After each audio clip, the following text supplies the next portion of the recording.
consortium that includes GS Energy. The Korean National Oil Corporation said Friday it will aim to extract up to 5,000 barrels of crude oil per day starting in 2017 and eventually expanding that to 40,000 by 2019.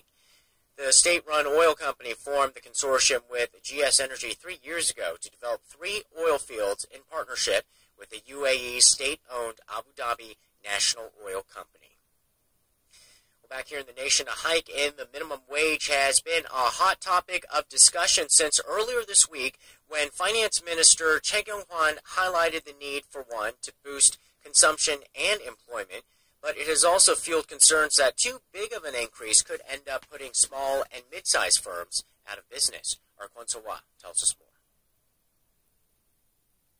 5,200 Korean won, or a little more than $5 an hour, is the current minimum wage in Korea. The amount has risen steadily over the years, but many say it should be climbing faster. With around 3 months remaining for the government to decide on a minimum wage hike ahead of a yearly wage review, it's become a hot potato in the political arena. It was on the table at 2 meetings on Friday, one between senior officials from the presidential office, the government, and the ruling Saenuri Party, and another held by the main opposition New Politics Alliance for Democracy. The parties at both meetings seemed to see eye to eye on remarks by Finance Minister Choi Kyung-hwan earlier this week when he talked about the possibility of deflation if things stay the way they are. Unless we raise the minimum wage, we have no chance of reviving the economy.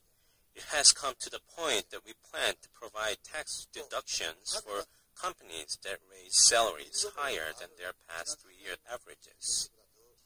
Adding to this, a report out Friday says raising the minimum wage will lead to an increase in the labor share or the ratio of wages to GDP and eventually lead to an increase in employment.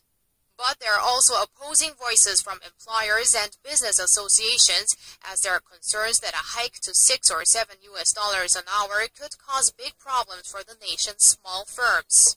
In line with this, the Korea Employers Federation has recommended that companies refrain from raising hourly pay by more than 1.6%. Kwon So-hwa,